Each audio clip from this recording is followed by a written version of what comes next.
Assalamualaikum anak-anak hebat, apa kabarnya hari ini? Semoga kalian dalam keadaan sehat ya. Nah, kali ini kita akan belajar di tema 1 organ gerak hewan dan manusia, subtema 2 manusia dan lingkungan pada pembelajaran ketiga.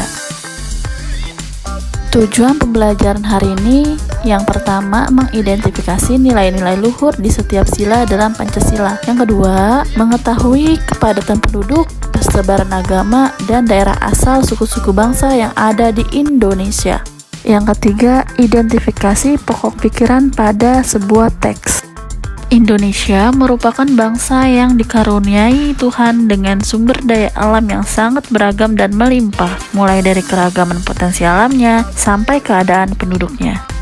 Kekayaan dan keberagaman yang dimiliki oleh bangsa Indonesia tidak sebatas sumber daya alamnya saja, namun juga kondisi kependudukannya. Jumlah penduduk Indonesia sekarang ini sekitar 254 juta jiwa. Penduduk tersebut tersebar hampir di 13.466.000 pulau yang ada. Itu menurut Kepala Badan Informasi Geospasial. Dari Sabang sampai Merauke, masing-masing pulau atau wilayah memiliki beragam suku, adat, budaya, ras, agama, dan golongan. Dari sekian banyak penduduk tersebut juga terdiri atas beragam latar belakangnya, mulai dari pendidikan, ekonomi, sosial, dan budayanya. Wah, Indonesia kaya ya. Maka dari itu kita harus bangga menjadi anak Indonesia. Nah, sekarang kita amati peta persebaran kepadatan penduduk di Indonesia. Nah, di sini ada peta jumlah penduduk di Indonesia pada tahun 2017. Dari beberapa pulau yang ada di Indonesia memiliki kepadatan penduduk yang berbeda-beda. Misalnya, Pulau Jawa merupakan pulau yang paling banyak penduduknya di Indonesia. Nah, sedangkan di Pulau Maluku penduduknya paling sedikit di Indonesia. Nah, sekarang coba amati kembali ya peta persebaran suku-suku bangsa yang ada di Indonesia. Di Indonesia, selain mempunyai kepadatan penduduknya yang berbeda-beda, Indonesia juga mempunyai suku-suku bangsa yang berbeda di antar pulau. Kita amati persebaran suku bangsa di Indonesia. Contohnya di Pulau Sumatera, itu terdapat suku Aceh, Batak, Minang, dan Melayu. Suku di Pulau Jawa terdapat suku Betawi, suku Jawa, Sunda, Tengger, dan Baduy. Di Kalimantan terdapat suku Kutai, Banjar, Berau, Bajau, Pasir, dan Benuak.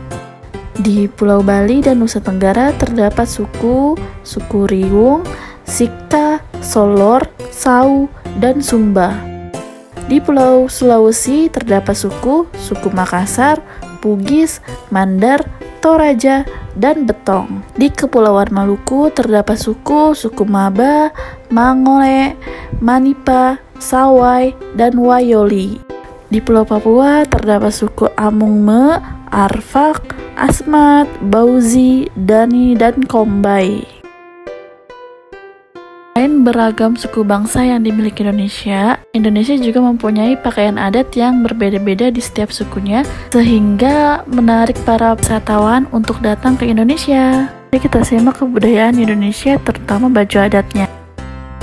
Aceh, Bangka Belitung, Sumatera Utara,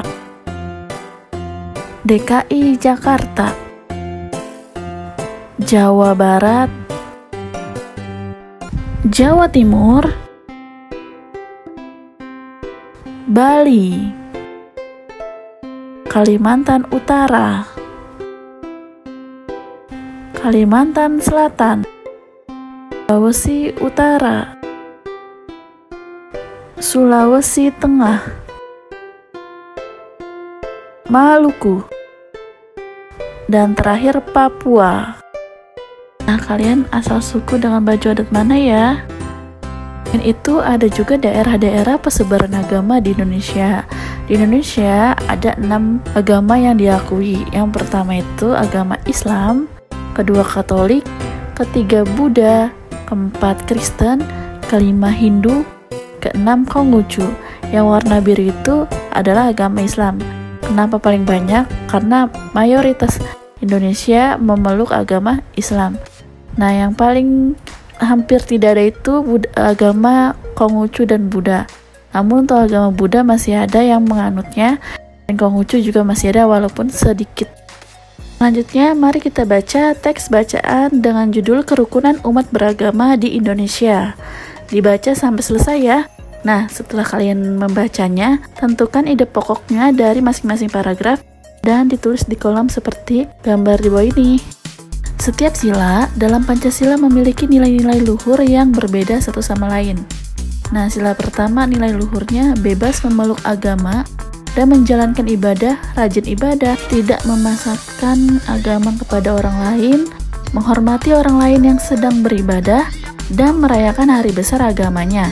Sila kedua nilai luhurnya berteman tanpa membeda-bedakan latar belakangnya, tidak berpihak sebelah dalam menyelesaikan masalah, menjenguk orang sakit, dan membantu orang lain yang sedang kesusahan.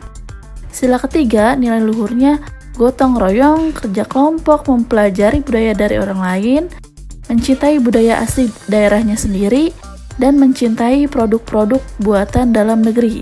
Sila keempat, nilai luhurnya musyawarah mufakat, pemilu, pemilihan kepala desa, pemilihan ketua kelas, pemilihan ketua OSIS, menghargai pendapat orang lain, tidak mementingkan kepentingan atau kehendak sendiri, melaksanakan keputusan bersama secara ikhlas dan bertanggung jawab.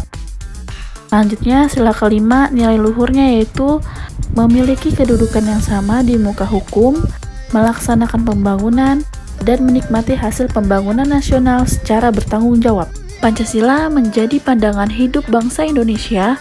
Maka dari itu, perilaku dan sikap masyarakatnya haruslah mencerminkan nilai-nilai luhur Pancasila. Meskipun demikian, sering kita jumpai dalam kehidupan sehari-hari perilaku orang-orang sekitar kita yang tidak mencerminkan nilai-nilai Pancasila. Berikut ini beberapa contoh perilaku yang tidak mencerminkan nilai-nilai Pancasila. Nah, contohnya di lingkungan sekolah. Perilaku yang tidak sesuai dengan nilai-nilai Pancasila yaitu 1. Memilih teman hanya yang kaya saja, tidak mau meminjamkan peralatan sekolah kepada teman, menyontek, berkelahi, tidak mau mengikuti upacara bendera, dan mengejek teman. Jangan dicontoh ya anak-anak sikap seperti ini. Nah, selanjutnya di lingkungan rumah. Perilaku yang tidak sesuai dengan nilai-nilai Pancasila. Yang pertama, tidak melaksanakan ibadah sesuai dengan agamanya, tidak mau berbagi makanan dengan anggota keluarga yang lain, bermalas-malasan, membantah orang tua, memaksakan kehendak kepada anggota keluarga, dan berbohong. Jangan sampai kalian seperti itu ya. Yang ketiga, di lingkungan masyarakat. Perilaku yang tidak sesuai dengan nilai-nilai Pancasila. Yang pertama, tidak mau menjenguk tetangganya yang sakit. Kedua, melarang orang lain melakukan perpindahan sesuai dengan agamanya. Minum minuman keras dan berjudi. Tidak mau mengikuti kegiatan kerja bakti, ronda, dan rapat lingkungan. Suka pamer kekayaan, mencuri, menganiaya teman, melakukan kekerasan. Sikap-sikap tercela ini jangan sampai kalian lakukan ya anak-anak. Nah, untuk tugas di rumah, kalian kerjakan soal-soal berikut ya. Soal pertama, jawablah pertanyaan-pertanyaan berikut. Untuk soal nomor 1 ini, kalian dibikin dulu kotaknya. Tulis nomor pertanyaannya apa saja, nomor 1 sampai 5, ditulis pertanyaannya, baru nanti dijawab di sampingnya. Untuk nomor 2, pasangkan antara pulau dengan suku bangsa yang tepat dengan menggunakan garis. Nah, ini contohnya seperti ini ya. Untuk nomor 2, untuk gambar, tidak usah mirip, tidak apa-apa. Selanjutnya, untuk soal nomor 3 sampai nomor 5, kalian jawab pertanyaan berikut ya. Dibaca baik-baik pertanyaannya apa dan ditulis di buku kalian masing-masing. Cukup sekian pembelajaran hari ini. Terima kasih yang sudah menonton. Jangan lupa like, comment, dan subscribe, dan nyalakan loncengnya. Wassalamualaikum warahmatullahi wabarakatuh.